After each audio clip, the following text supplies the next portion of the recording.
Hi అండి, welcome to my channel 3+ family. మా channel ఎవరైనా ఫస్ట్ టైం చూసినట్లయితే లైక్ చేయండి, షేర్ చేయండి, సబ్స్క్రైబ్ చేయండి. అండ్ ఈరోజు బ్లాగ్ ఏంటంటే వెయిట్ లాస్ జర్నీలో డే 10 అనమాట. ఈరోజు మార్నింగ్ బ్రేక్ఫాస్ట్గా ఏం తీసుకుంటానో ఏంటో చూపిస్తాను వచ్చేయండి. ఇడ్లీ విత్ టమాటా అండ్ పల్లీ చట్నీ. సో బ్రేక్ఫాస్ట్ అయితే కంప్లీట్ అయిపోయింది. నేను ఇడ్లీ ఎందుకు తీసుకుంటున్నానని ప్రీవియస్ వీడియోలో కూడా మీకు చెప్పుంటాను.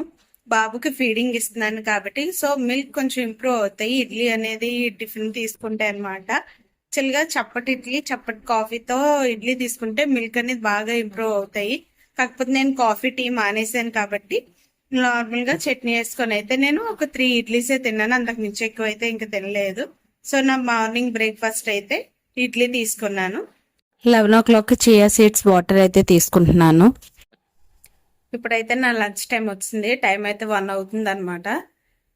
ఏం ప్రిపేర్ చేసుకున్నానో నా లంచ్కి ఏంటో చూపిస్తాను వచ్చేయండి.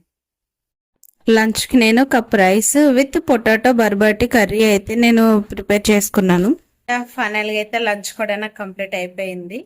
చూసారు కదా నేను లంచ్ ఏం తీసుకున్నాను, కప్ రైస్ అండ్ బంగాళదుంప బర్బటి కాంబినేషన్ కర్రీ అయితే తీసుకున్నాను. నేను ఆ కర్రీ తీసుకోవడానికి దానికి కూడా రీజన్స్ ఉన్నాయి. పొటాటోలో మీకు తెలుసు ఏటేటి ఉంటాయో ఏంటేంటో. బర్బటిలో కూడా మనకి తెలిసిన విషయాలు ఏంటంటే కాపర్, ఐరన్, కాల్షియం ఈ 3 కూడా ఉంటాయి అన్నమాట. నాకు తెలిసినంత వరకు ఏంటో వెయిట్ లాస్ జర్నీస్ వీడియోస్ అయితే నేను చాలా చూసాను, కానీ ఇలాంటి వెజిటేబుల్స్ని కూడా ఎవ్వరూ చూడరు. కాకపోతే వీటిల్లో కూడా మనకు ప్రోటీన్, కాల్షియం, ఐరన్ అన్నీ కూడా ఉంటాయి. అన్నీ కూడా మనం సెర్చ్ చేసుకుంటూ మనం తీసుకునే ప్రతి వెజిటేబుల్లో కూడా మనకి అన్ని కాల్షియమ్స్ ఉంటాయి అన్నమాట. కాల్షియం ఉంటుంది, ప్రోటీన్ ఉంటుంది, ఐరన్ ఉంటుంది. సో అన్ని వెజిటేబుల్స్ కూడా మనం తీసుకోవాలి, దేన్ని కూడా ఇగ్నోర్ చేయకూడదు. పొటాటో బర్బటి కాంబినేషన్ కర్రీ అయితే తీసుకున్నాను. ఇదండి ఈరోజు లంచ్.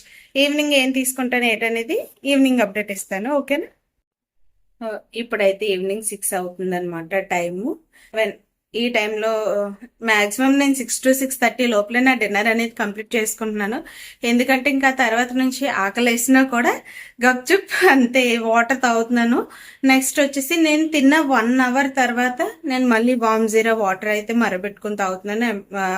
మన లంచ్ అయిపోయిన 1.5 hour తర్వాత ఇంకక్కడి నుంచి అయితే ఇంకేం తీసుకోవట్లేదు.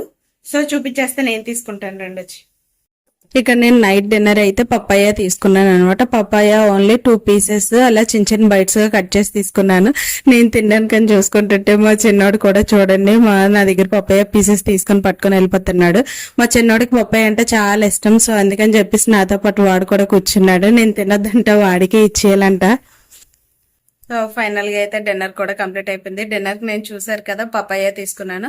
పపాయలు ఏంటంటే లో క్యాలరీస్ ఉంటాయి, ఫైబర్ ఎక్కువగా ఉంటుంది అనమాట. సో మనకి ఫ్యాట్ యాడ్ అయ్యే ఆప్షన్ ఉండదు. ఫ్యాట్ లాస్కి సంబంధించి మనం వెయిట్ లాస్ చేయడానికి కూడా బాగా యూజ్ అవుతుంది. ఫ్రూట్స్లో పపాయ కూడా ఒకటి అనమాట. అండ్ పపాయలో ఏంటంటే విటమిన్ సి కూడా ఉంటుంది, అది మన స్కిన్కి బాగా హెల్ప్ అవుతుంది అనమాట. చూడండి ఇప్పుడు నాకున్నాక అదే పింపుల్స్ తగ్గడానికి కూడా హెల్ప్ అవుతుంది, ఓకేనా. సో ఇదే అండి ఈరోజు డే 10 వెయిట్ లాస్ వీడియోలో అయితే మార్నింగ్ బ్రేక్ఫాస్ట్ నుంచి ఈవినింగ్ డిన్నర్ వరకు ఏమేమి తీసుకున్నాను ఏటో మొత్తం ఈ వీడియోలో క్లారిటీగా చూపించాను. అండ్ ఎంత వెయిట్ తగ్గానో ఏటో అనేది మార్నింగ్ చెక్ చేసుకున్న తర్వాత మీకు ఈ వీడియో అనేది పోస్ట్ చేస్తాను, ఓకేనా. డిన్నర్ కంప్లీట్ అయిన 1 hour తర్వాత అయితే నేను మళ్ళీ వామ్ జీరా వాటర్ అనేది బాయిల్ చేసుకొని లెమన్ యాడ్ చేసుకొని డ్రింక్ గా తీసుకుంటున్నాను. నెక్స్ట్ డే మార్నింగ్ నా వెయిట్ వచ్చేసి 71.55. డే 9కి డే 10కి 25 grams అయితే టోటల్ గా తగ్గాను. డే 10 రిజల్ట్ అంతేనండి. డే 10 వీడియో అయితే ఈ విధంగా అయింది. ఈ వీడియో కనుక నచ్చితే like, share and subscribe. Thanks for watching. Last వరకు చూసినందుకు బాయ్.